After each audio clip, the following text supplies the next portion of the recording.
Today, we are diving straight into part 2 of the most haunted places in Missouri. And listen, if you somehow skipped part 1, pause this video immediately and go watch it. Because trust me, Missouri is out here competing with every horror movie franchise. Missouri really said, "Why have one haunting when you can have 20? In part 1, we barely scratched the surface, and by scratched, I mean we poked at it with a stick, like we were scared it would poke back. Missouri's paranormal history goes deep, so deep that even the shadows got trust issues. So if you thought the first video was creepy, buckle up. Because part 2 is where Missouri said, "Oh, you want more?" and opened the door like a villain in a hooded robe. And yes, I walked through it anyway. I'm invested now.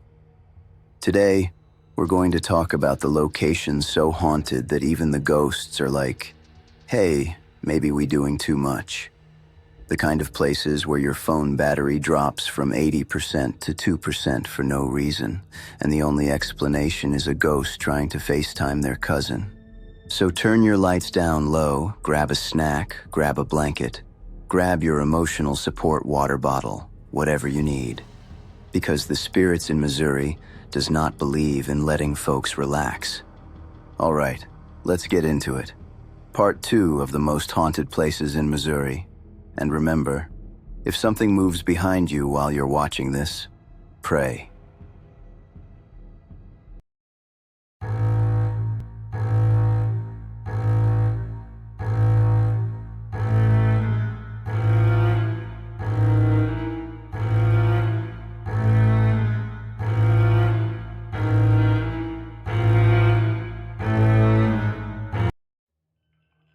If you've ever driven through central Missouri and blinked, you probably missed Bunston. But sitting proudly and slightly dramatically just outside of town is Ravenswood, a mansion so fancy it looks like a Victorian grandma swallowed a whole stack of money and said, "Let's build something ridiculous." Built around 1880 to 1882 by the wildly wealthy John and Amelia Leonard, the place was meant to show everyone in Missouri that the Leonards were not regular rich. They were Missouri River rich. Think chandeliers, carved staircases, velvet everything, and enough rooms to lose at least 2 toddlers and a house cat. Back in its day, Ravenswood was the social hotspot. Politicians, wealthy travelers, and anyone with a mustache worth twirling showed up for massive parties. People say the Leonards threw balls so fancy even the horses outside tried to RSVP. Amelia Leonard loved to entertain, and rumor has it she changed outfits more than Beyoncé on tour. Folks in town said the mansion glowed at night, possibly from the lights, possibly from the spirits of the Leonards checking the guest list. Of course, no grand mansion is complete without tragic drama. The Leonards' daughter, Nellie, died young, and locals swear her spirit still wanders the halls. Some say they see her in a white dress near the upstairs windows. Others say they hear giggling in empty rooms. Meanwhile, I'm over here thinking, if I died in a mansion like that, I'd haunt it too. Better than the afterlife condo most of us are getting. Then there's Amelia Leonard, the original queen of Ravenswood. People claim she still roams the mansion, irritated that strangers keep walking through her house taking pictures with flash like they own the place. Visitors have reported smelling her perfume, a strong Victorian floral that probably knocked people unconscious in real life, hearing footsteps on the stairs and feeling something brush past them, which they hope is a ghost and not a spider because this is Missouri. But the wildest ghost story comes from the poker room. According to longtime volunteers, men have felt a hand pat them on the back or tug their shirt like someone's trying to join the game. Folks believe it's John Leonard himself, still checking to make sure nobody's cheating. Imagine haunting eternity not to protect your family, but to watch your poker chips. That's a committed man. There's also the infamous phantom horse. Ravenswood is surrounded by fields that used to be part of the Leonards' huge farm, and riders swear they've heard hooves galloping across the property at night. even though there's no horse anywhere. Some say they've seen a shadowy stallion disappear into thin air. I don't know about you, but if I ever see a see-through horse, I'm clocking out for the day. Workers doing renovations have also reported tools disappearing, doors closing on their own, and one guy swears his ladder moved 3 inches while he was on it. He screamed, climbed down, and reportedly said, "Y'all can keep this whole house. Tell the ghosts I'm staying at Holiday Inn." To this day, volunteers say the spirits get extra active whenever someone tries changing something in the house. Probably because no Victorian ghost wants to come back and find their wallpaper replaced with something from Home Depot. Yet despite all the spooky activity, Ravenswood isn't a scary place. It's more like a haunted grandmother who's dramatic, nosy, and still watching everything you do. With its gorgeous architecture, rich history, and a ghost roster that could fill a reality show, Ravenswood remains one of Missouri's most charmingly haunted spots, and one of the few mansions where you might get tapped on the shoulder by a millionaire who died 120 years ago. Smollett's Cave sits tucked away in the rural Ozark Hills of southern Missouri, the kind of place where the trees whisper, the gravel roads judge you, and the GPS politely gives up halfway there. Originally discovered in the 1800s, the cave was named after the Smollett family, early settlers who were just trying to live their lives without wild animals, nosy neighbors, and whatever supernatural mess was living in the cave's shadows. According to old records, the Smolletts used the cave for storage, shelter during storms, and, based on local gossip, probably for hiding from people they owed money. Back in the day, the cave became a landmark for travelers and outlaws alike. It's said that bushwhackers and Civil War deserters used it as a hideout. No electricity, no bed, no kitchen. Just bats and whatever mystery creature was breathing a little too heavily in the dark. Folks claimed it wasn't just criminals in there, but something older. Something the Smollett family allegedly refused to talk about unless you brought them moonshine first. Over time, the cave gained a reputation for being strange. Livestock would avoid it, dogs would refuse to go near it, and kids dared each other to run inside for exactly 3 seconds before screaming and sprinting home. By the early 1900s, locals started reporting weird echoes, voices that didn't match anyone present. One farmer swore he heard a woman singing inside the cave at night, even though, as he put it, "Ain't no woman in these parts got a voice that pretty." His wife did not find that comment amusing, and then came the legend of the Lantern Man. According to town lore, in the late 1800s, a miner wandered into the cave with a lantern and never came back out. People say his spirit still roams the tunnels looking for a way out, swinging his glowing lantern like he's late for work. Locals claim that if you're near the cave after dark, you might see a faint light drifting around inside. But honestly, it might just be a confused firefly who stayed up too long. Another popular story revolves around Aunt Harriet, a Smollett family member who supposedly used the cave as her personal timeout room when she got mad at her husband. Legend says her ghost still stomps around the entrance whenever couples argue nearby. If you start fighting with your partner by the cave, people say you'll hear heavy footsteps or feel a cold breeze. Basically, Aunt Harriet telling you to stop being messy and go home. But the creepiest tale is the Whispering Wall. There's a spot inside the cave where voices echo strangely. But instead of sounding like yourself, it sounds like someone else. Someone older, or angrier, or judging your life choices. Some visitors say the whispers repeat their names. Others say they get answers to questions they never asked out loud. One tourist said the whisper told him, "You should have stayed home," which honestly might have been the most accurate paranormal warning in history. Despite all that, Smollett's Cave is mostly peaceful during the day.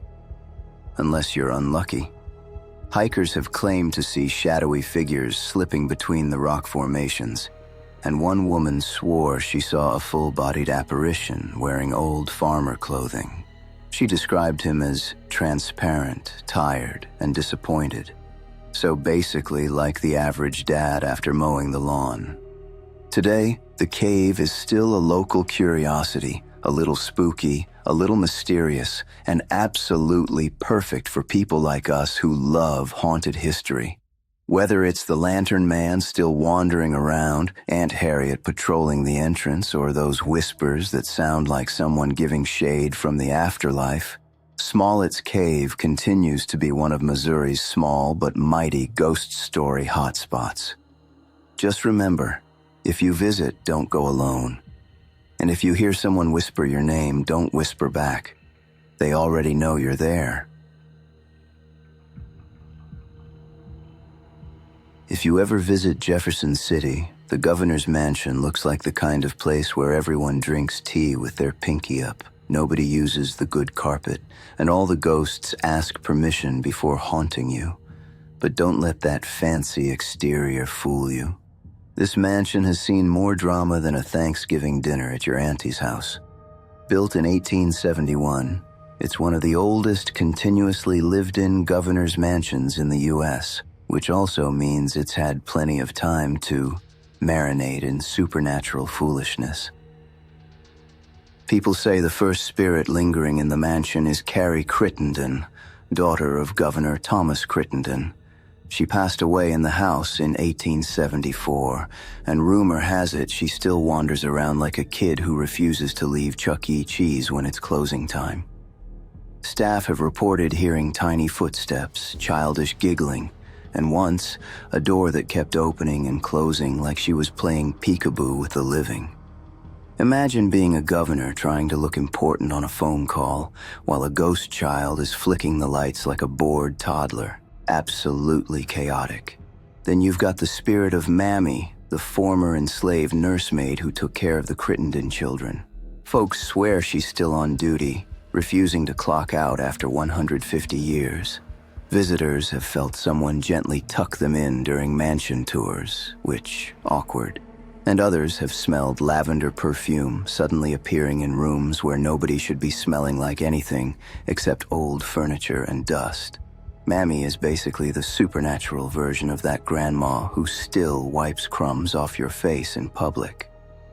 The mansion also plays host to a mysterious man in black, a shadowy figure who appears on the grand staircase like he's auditioning for a Victorian reality show. He never speaks, never moves, and never explains himself. So basically, he's the ghost version of every man who refuses to communicate. He shows up, stares for a second, and vanishes. You know, typical emotionally unavailable behavior. But the funniest stories come from the governor's own families, because apparently living in the mansion is like being trapped in a haunted Airbnb with zero refunds. One first lady once said she would hear footsteps upstairs even when everyone was downstairs. Another governor's child claimed they saw a woman in an old-fashioned dress walking through the bedroom and disappearing into a closet. If I ever saw that, I'd be packing my bags and sleeping at the Holiday Inn immediately. Some workers swear the ghosts enjoy being messy. Cleaning staff say they'll make a bed, leave the room, come back 5 minutes later, and boom, pillows are rearranged like the spirit world said, "This ain't it, girl. Fix it." Imagine being judged on interior decorating by the dead. I'd quit instantly. And of course, the mansion loves to show out during renovations. One construction worker said he kept hearing whispering behind him, but every time he turned around, there was nothing. Another said his tools kept disappearing and showing up in random spots. I'm not saying the ghosts were trying to join a union, but they definitely wanted a say in the remodel. So yes, the governor's mansion is beautiful, historic, and elegant, but also extremely haunted, extremely petty, and full of characters that seem way too invested in home decor.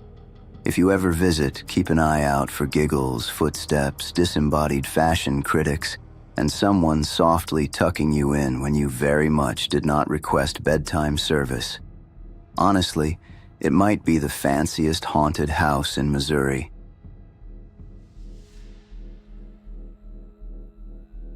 The Elms Hotel in Excelsior Springs, Missouri, opened in 1888 during the town's big miracle mineral water boom. Folks came from all over the country to soak, sip, and allegedly cure everything from headaches to heartbreak. The place was fancy, too. Ballrooms, verandas, the whole "I'm rich, but also healing my aura" vibe. But the building had one tiny issue. It caught fire. A lot. The first Elms burned down in 1898, so they rebuilt it bigger and better, which then burned down again in 1910. At this point, most towns would have said, maybe God's trying to tell us something. But Excelsior Springs said, nope, run it back. So in 1912, they constructed the third version, a massive stone castle of Tudor Gothic drama that was basically built with the attitude of, try burning this one. And that stubborn beauty is the one still standing today. Now, the Elms has some wild history. During Prohibition, the hotel's basement was practically a ghost's playground and a gangster Airbnb. Mobsters and bootleggers loved it. Dark corners, secret rooms, a lap pool, and enough illegal alcohol to start a small revolution. People swear one of the ghosts today is actually a gambler who was killed by the mob. Guests say they feel cold spots, see shadows, and hear phantom chips clinking like Casper's down there running a blackjack table. Then there's the hotel's unofficial housekeeping supervisor, a ghost maid who wanders the third floor in full 1920s uniform, silently judging everyone like a transparent Mary Poppins. Staff say she's harmless, but she definitely gives off, "Honey, you missed a spot" energy. Imagine turning around during your shift and a ghost is just standing there with her hands on her hips. Instant employee motivation. But the creepiest spirit award goes to the distressed woman who roams the halls looking for her child. Yes, their resident haunted mama. Guests report hair pulling, objects being thrown, and the signature, "Someone is right behind me," feeling, even though the hallway is empty. She's basically the ghostly version of that one mom who loses her kid in Target and turns into an Olympic sprinter. Of course, the rest of the hotel joins the party too. People hear footsteps in empty hallways, doors that open by themselves, lights that flicker like they're trying to send Morse code from the other side, and reflections in mirrors of people who are definitely not living. It's the kind of place where you take a picture thinking it's cute, then zoom in later like, who is that? Even paranormal investigators have confirmed the hotel is jumpy. Ghost tours practically sell themselves because this isn't one of those shy, quiet hauntings. These ghosts said, "No, we perform." If ghosts had SAG cards, the Elms would be their studio lot. So if you ever spend the night, enjoy the spa, the history, and the mineral water charm. But don't be surprised if your towel gets mysteriously refolded, your hair gets tugged like someone's checking if it's real, or you hear a full-on casino night happening in the basement. That's just the Elms. Half hotel, half supernatural sitcom. If you've never heard of the Screaming House in Union, Missouri, imagine the kind of place that looks sweet and harmless on the outside, then screams at you like it just found out you parked in its spot. Back in 2001, a single dad named Stephen LaChance was desperate to find a bigger home for his 3 kids. He finds this cute white rental house with cherubs painted around the living room and a big cozy porch. To him, it looked like a Hallmark movie. To everybody else, it apparently looked like, "Oh, y'all are moving in there?" Couldn't be me. Once he moved in, the red flags started waving like they were trying to get his attention from across the street. The landlord was acting strange, asking Stephen if he understood the responsibility of living in an old house. "Sir, it's a house, not a dragon." Then a car rolled by slowly, looked at Stephen's family unloading boxes, and someone yelled, "Good luck," before driving off. Not "welcome to the neighborhood," not "nice kids." Good luck, that's not a greeting, that's a warning label. Inside, things got weirder. Every interior door had hook and latch locks on the outside, like the kind you use when something inside the room might try to come out and say boo or bite you. The kids complained about shadowy figures and closet doors opening by themselves. One of his boys even said he saw a monster clown in the house.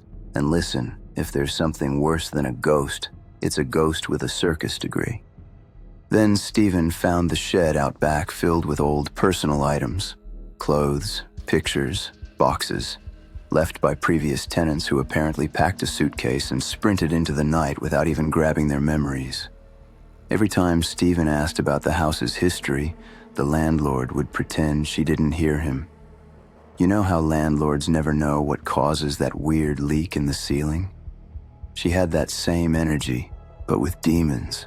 The night that made the house famous came when Stephen was on the phone with his mom. The temperature dropped like the house didn't pay the heating bill. Doors started rattling violently. A horrible, rotten smell filled the air. Then, out of nowhere, came this scream. Not a little yelp, not "ow, my toe." A full-grown, deep, guttural scream that felt like it came from under the house, through the walls, and into your soul. This house didn't whisper. It screamed like it had something to say and no therapist. Something big started stomping down the stairs. Boom, boom, boom. Like a giant, invisible toddler having a tantrum. Stephen said nope, gathered the kids like Pokemon cards, and hauled everybody out that front door. They ran up the street, got in the car, and watched the house continue to shake and slam doors on its own. Imagine running from your home and your home is still yelling at you like, "Don't walk away from me while I'm screaming." Later, when he tried to understand what happened, Stephen learned the property had a history of violence, tragedy, and some Civil War-era drama. He even claimed he saw a mysterious man's face appear in a basement photo, like the ghost was out here taking selfies. People who lived in the home after him also reported being attacked, seeing dark figures, hearing screams, and feeling watched. Let's just say nobody ever stayed long enough to unpack a full dresser. Today, the Screaming House is infamous. Paranormal teams, authors, priests, you name it, have all been involved. Stephen went on to write a book about his experience, and the house even ended up on TV. The funniest part? For a while, someone used the property as a dog kennel. Those poor dogs probably barked once, and the house was like, "Oh, I can bark too."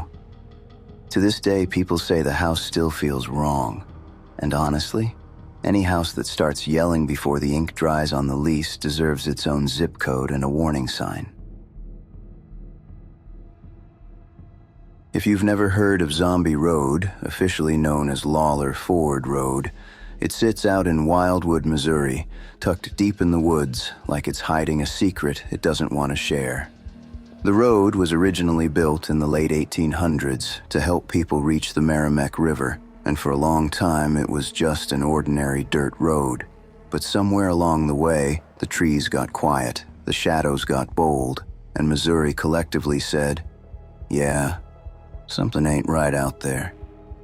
Zombie Road used to be a pathway for quarry workers, fishermen, and teenagers pretending they were doing homework. But as the decades went by, abandoned structures appeared in the trees, strange footprints popped up where nobody had been, and people started reporting whispers drifting through the branches. When a place is that isolated, the legends grow wild and free, like weeds, but spooky. One of the earliest tragedies tied to the area is the story of Della Hamilton McCullough, who was struck and killed by a train on the nearby tracks in the 1870s. Locals say her spirit still wanders the road calling for help. Now imagine you're hiking alone, enjoying nature, and suddenly a voice you don't recognize calls your name. No thank you. I'll be back in the car with the doors locked and the windows up, blasting gospel music. But the real celebrity of Zombie Road folklore is the so-called zombie killer. Before you start picturing a decaying walker from The Walking Dead, calm down. The legend says it was an angry old man who hated trespassers and would burst out the woods scolding teens. Over time, that harmless tale evolved into a zombie chased us because teenagers love drama and Missouri loves a good ghost story. And boom, the legend stuck. Then there's everybody's least favorite paranormal surprise, the shadow figures. Hikers and ghost investigators swear they've seen tall, dark silhouettes standing between the trees just watching, not moving, not waving, just staring like they're deciding who's next. That right there is when I personally would turn around and head back so fast the squirrels would file a noise complaint. People claim to hear footsteps behind them, branches snapping, children laughing, whispers floating on the breeze, and full-body apparitions gliding across the trail. And let's talk about that laughing. Why is it always ghost children? Why can't one ghost sound like a tired adult yelling, "Turn off the lights"? Something normal. But no. Always the creepy giggling. Old abandoned houses and hidden structures along the river crank the creep factor up even more. Some rumors say families vanished from those homes. Others say drifters lived there and were never seen again. Paranormal investigators love it though, because the ghosts out there show off.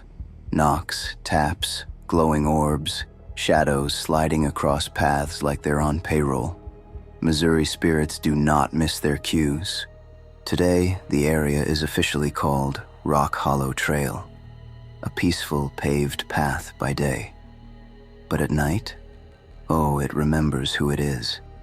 The atmosphere changes, the woods get too still, and every crunch under your shoe sounds like a threat.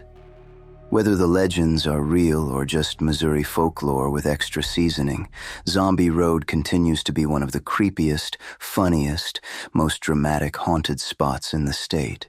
And if you ever go there, walk fast, respectfully. Missouri ghosts don't play.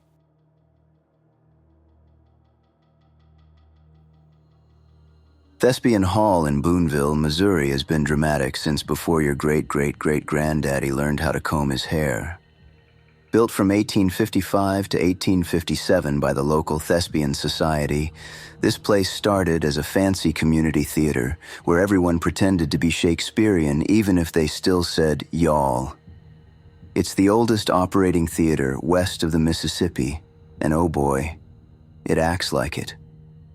This building has survived wars, questionable acting choices, and so many small-town events that it should honestly have its own gossip column. During the Civil War, it stopped being a home for performances and briefly turned into a Union hospital because nothing says break a leg like hundreds of soldiers actually breaking legs. After that, the building did everything. Political meetings, dances, concerts, graduations, boxing matches. I'm pretty sure at one point somebody used the stage to auction pies. That place has range. As time rolled on, it became a movie theater, then got restored back to its theatrical glory in the 80s. Today it hosts plays, concerts, festivals, and the occasional ghost who refuses to stay backstage. And honestly, these spirits have more personality than half the audience members. The most famous phantom floating around is a lady in white, because of course she is. She drifts across the balcony like she's judging everyone's acting skills from above. People often see her during rehearsals, which tells me she is definitely the type of ghost who takes notes and gives unwanted feedback. Probably sighs dramatically too. Then there's the man in the bowler hat, who shows up in the audience like he bought a ticket in 1892 and refuses to leave until he gets a refund. Folks see him sitting silently, staring at the stage with that look of, I disapprove of everything happening right now. He doesn't clap, doesn't move, doesn't react, just watches like the spirit of Yelp reviews past. Actors also complain about footsteps backstage, doors opening on their own, and props shifting mysteriously. Whoever the ghost stagehand is, they take their invisible job very seriously. You can almost hear the attitude. Who touched my cue cards? Who? Then they vanish dramatically because, again, theater. Some people swear they've heard phantom applause echoing through the empty hall. Imagine standing alone in a dark 19th century theater and suddenly the spirits give you a standing ovation. I'd pass out immediately. My soul would just leave my body like, nope, we're done here. Walking into Thespian Hall at night is a whole experience. The old wood creaks like it's warming up for a monologue. The lights flicker like they're trying to set the mood, and you feel this tiny, cold breeze behind you. Not enough to scare you, but just enough to say, hey, I used to sit in that seat when tickets cost a nickel. And when you're finally leaving, you swear you hear one last set of footsteps behind you. You turn around, nobody there. Because of course nobody is there. They're still inside, waiting for the next show. Ghosts don't pay for tickets, but they never miss a performance.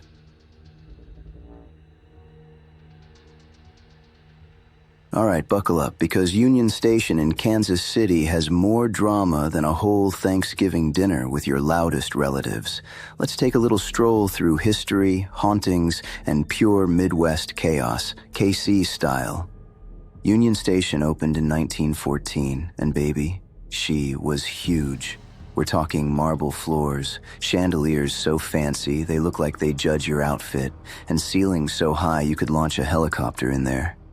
This was the spot where travelers, soldiers, celebrities, and probably a few folks running from child support all passed through. At its peak, millions of people walked those halls every year. It wasn't just a train station, it was Kansas City's unofficial flex.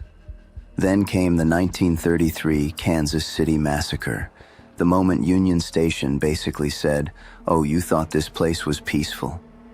A botched gang ambush outside the station left 4 officers dead, and suddenly Union Station had a reputation like it needed security guards with clipboards. People still swear the ghosts of those officers linger around, probably still trying to figure out who messed up the plan that badly. Fast forward to the mid-1900s, travel started shifting to cars and airplanes, and Union Station hit that awkward stage, like a retired celebrity who still wants to be invited to the award shows. By the 80s, the place was abandoned, broke, and looking like the perfect setting for a Batman movie. But KC said, not on our watch, and in the 90s they poured millions into restoring it, giving the old girl a glow-up worthy of a reality show makeover. Now for the ghosts, because you know that's what we really came for.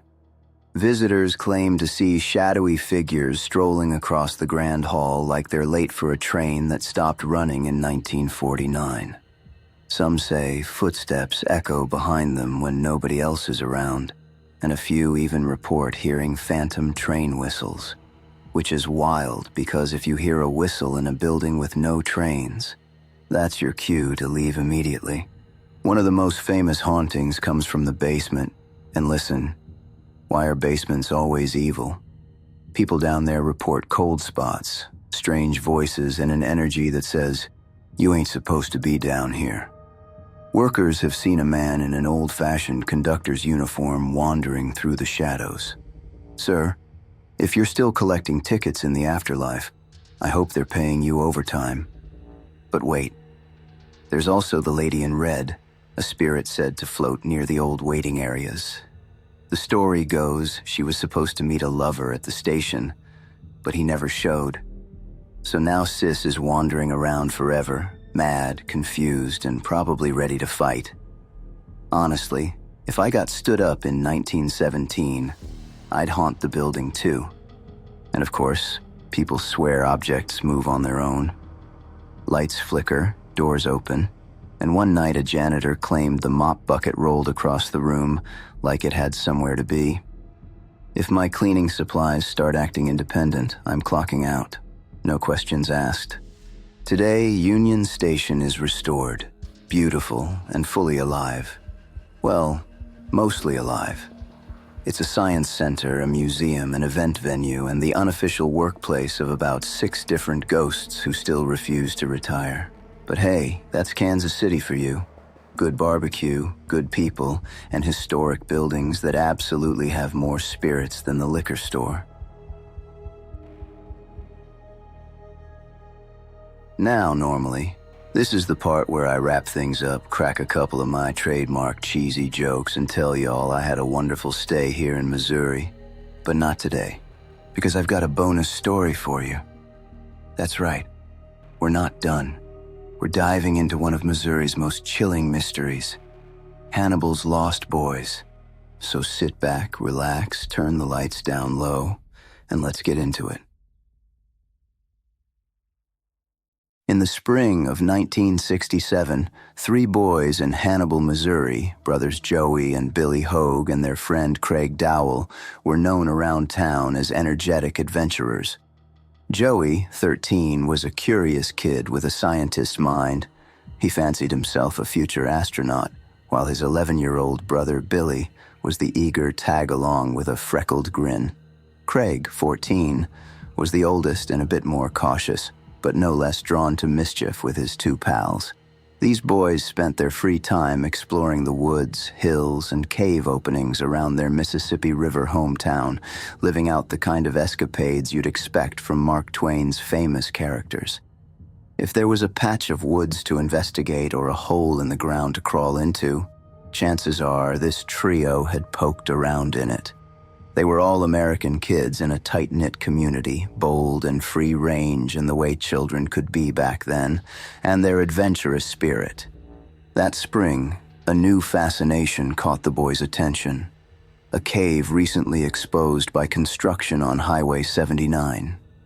In Hannibal, a town riddled with limestone caves, any freshly uncovered cavern was an irresistible temptation to kids like Joey, Billy, and Craig. Road crews had been blasting through rock, accidentally opening up an entrance to what locals were calling Murphy's Cave. As soon as Joey caught wind of it, he rallied his younger brother and his buddy Craig to go see this mysterious new playground beneath the earth. On May 9th, 1967, the trio made their first secret foray into the cave after school. Armed with a cheap flashlight and a couple of small shovels, they sneaked past the keep out signs and descended into the damp, inky darkness. They returned home that evening exhilarated, caked in mud, and utterly oblivious to the trouble they were about to be in. When their parents discovered the boys had been exploring a dangerous construction site without permission, the Hogue brothers got a stern reprimand and probably a week's worth of extra chores as punishment. Yet, if anything, that scolding only sharpened their appetite for adventure.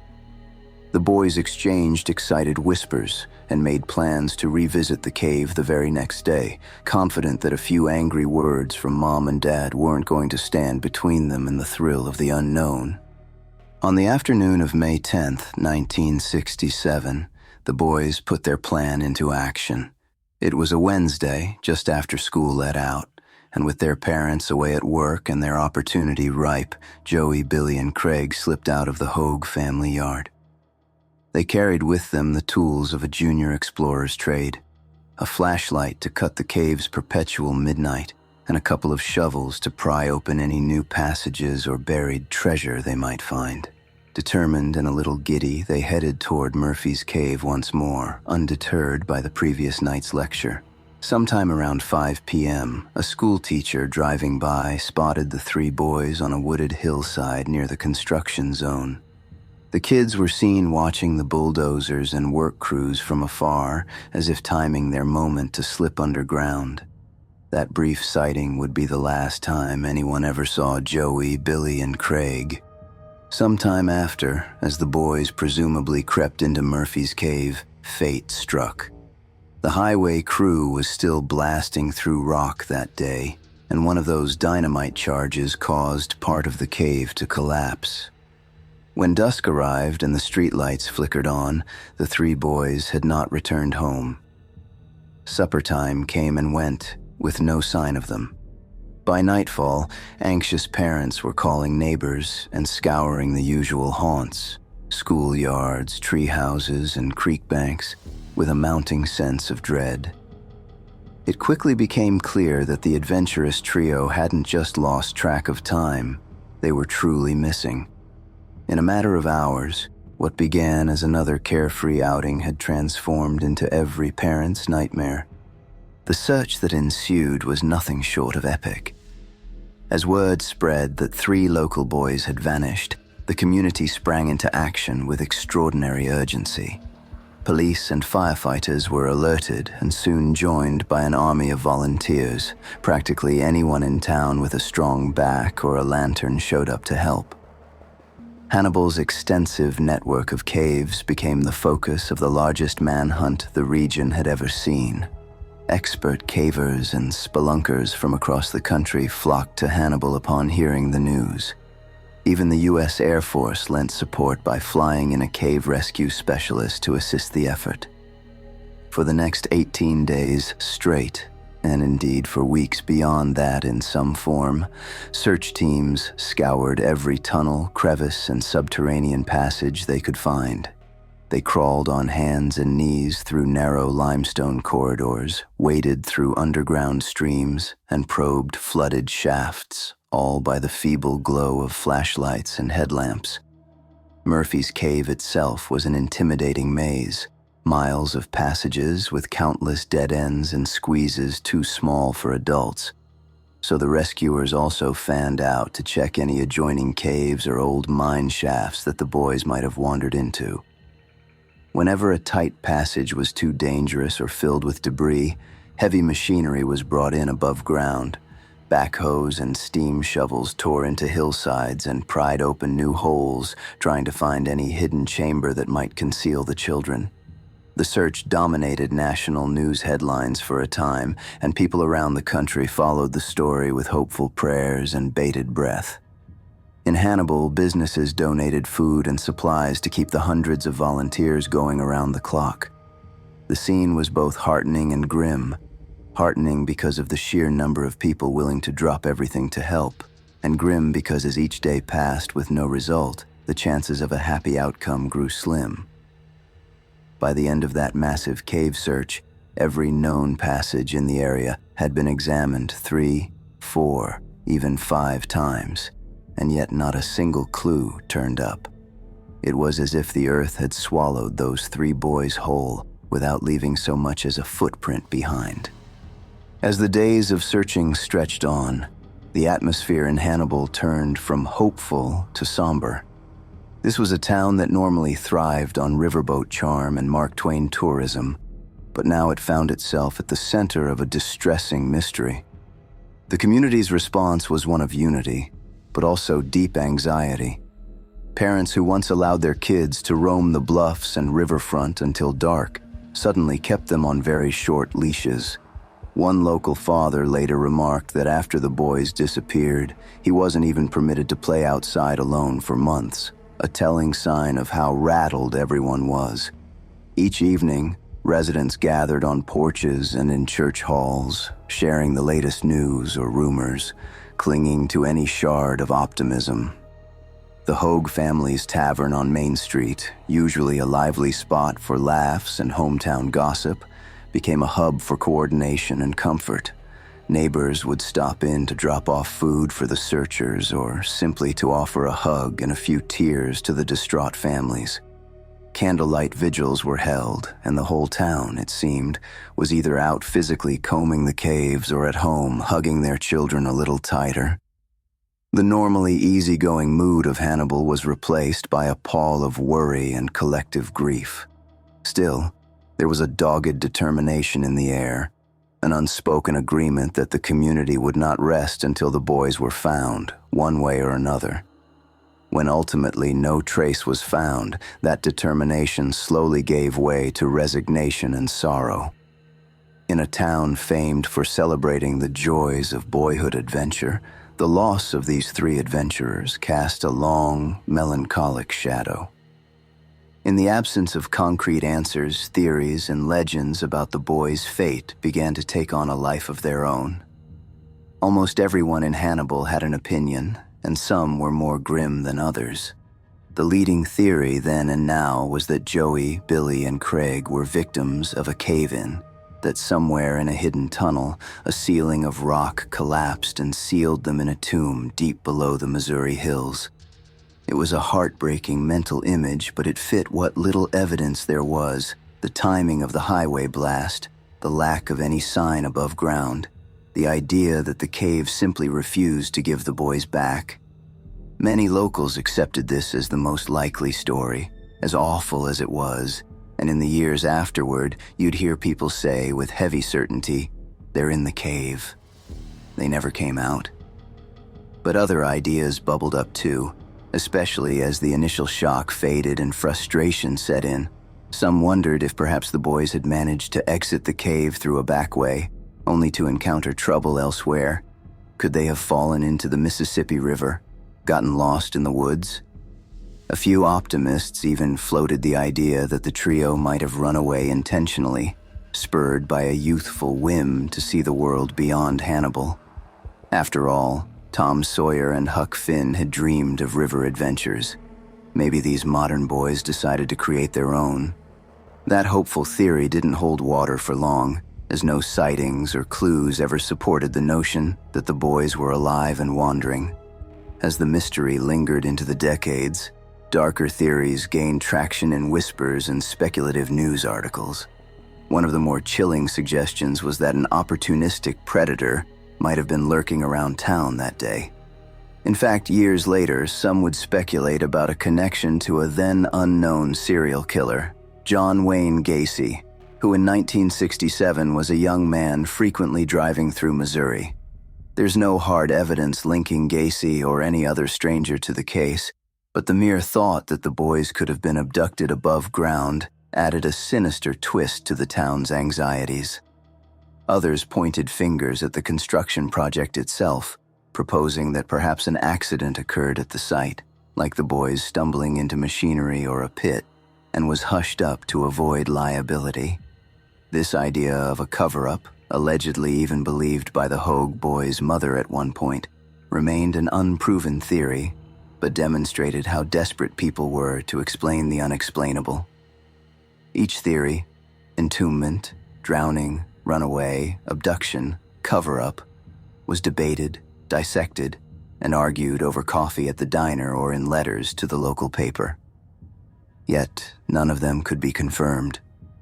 With no evidence and no closure, every explanation for the boys' disappearance lived in the realm of speculation, like shadows flickering on a cave wall. What makes the Hannibal Cave incident so haunting is that it truly never ended, not in any satisfying sense. The missing boys became a lasting mystery that has hung over the town for generations. Long after the search teams packed up and the media moved on, the people of Hannibal continued to revisit the case, unable to let it go. Years turned into decades with still not a single trace of the boys. No one stumbled upon bones or scraps of clothing in the caves. No secret diary turned up to reveal a planned escape. No confession from a guilty party ever emerged.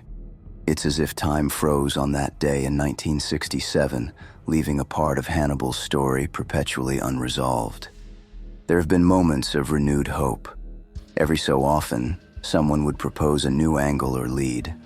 As late as 2006, a construction crew digging near Highway 79 uncovered a previously unknown small cave. For a brief moment, there was excitement. Could this hidden alcove contain the answers after all these years? Police and cavers investigated, but once again, they found nothing related to the boys. The cave yielded only rocks and silence. Such false alarms only reinforced how elusive the truth remained. In an effort to keep the memory alive and perhaps spark new insights, authors have written books about the case, and dedicated locals have organized research committees and even podcasts to sift through old evidence. The case has become a fixture in Missouri lore, often cited as one of the great unsolved mysteries of the state. Through all this, Murphy's Cave itself sits quietly, much of it sealed off or inaccessible now, a mute witness that isn't divulging its secrets. The lasting mystery of the Lost Boys endures both because of and in spite of all the attention. It's a puzzle that refuses to be solved, and that stubborn silence only makes the story more legendary and heartbreaking. The impact of this event on Hannibal was profound, permanently altering the town's cultural landscape. In a place famous for celebrating the carefree freedom of childhood, thanks to Twain's literary myths, the disappearance injected a note of caution and realism. In the immediate aftermath, Hannibal parents became markedly more protective. The days of kids spending entire Saturdays unsupervised in the woods or along the riverbank waned. After 1967, a generation of Hannibal children grew up with stricter rules. Be home before dark and no cave exploring, ever. The town also started taking a harder look at safety. Some cave entrances around the city were gated or filled in, and no trespassing signs went up in spots that had once been unofficial playgrounds. Over time, the story of the Lost Boys found its way into the town's collective memory and identity. Local museums and historical societies include the incident in their chronicles of Hannibal's past.